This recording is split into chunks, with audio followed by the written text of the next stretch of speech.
Ce jeudi 14 octobre, une mobilisation s'est tenue sur le viaduc de la Scie pour demander la fin des travaux et la livraison de la route. Un enjeu de taille, comme nous l'expliquent les élus locaux. Voilà de trop nombreuses années que le dossier de la RN27 est sur la table. Depuis 1973, on parle des premières études sur le doublement de la RN27. Nous voilà en 2021 et l'État nous dit les travaux termineront en mars, peut-être même en juin 2022. C'est trop long. On est venu dire que ça suffit. Il est temps de terminer ce tronçon de la RN27, pas pour nous-mêmes. C'est important pour la sécurité de ceux qui sont obligés de prendre leur bagnole pour aller bosser, pour aller se former, pour aller se soigner.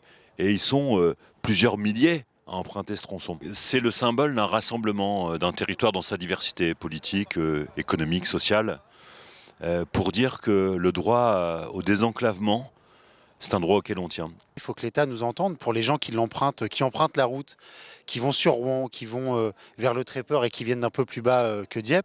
Tous les jours, c'est une galère pour circuler. Donc il y a urgence à terminer ce chantier le plus rapidement possible. Et juin, c'est trop tard. Juillet, c'est trop tard, 2022. On veut que ça ouvre pour février, pour mars, le plus vite possible. On voit que le marquage au sol est prêt à être réalisé. Et puis surtout qu'après, il faut continuer. Il faut continuer jusqu'à l'entrée de Dieppe, jusqu'à Dieppe-Sud, pour relier la ville-centre du territoire diepois, ses entreprises, ses services publics, et aussi pour après continuer sur le Tréport et sur le nord du département et le nord de la France. C'est un vrai enjeu pour Dieppe et pour tout le territoire.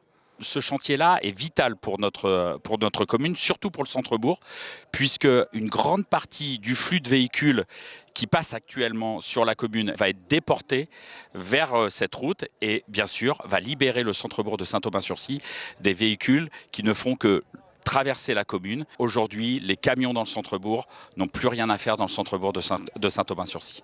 On l'a subi au quotidien aussi, puisqu'on avait les engins qui passaient très régulièrement dans notre commune. Donc nous, on l'a vécu 24 heures sur 24, 7 jours sur 7. À l'heure d'aujourd'hui, on est très attentif à son achèvement. Il est aussi important que l'on puisse avoir la fin des travaux assez rapidement pour que nous, on puisse engager des travaux au niveau du carrefour de la RD 915. Et il faut être clair maintenant, il faut être intransigeant. On a des dates, on les respecte.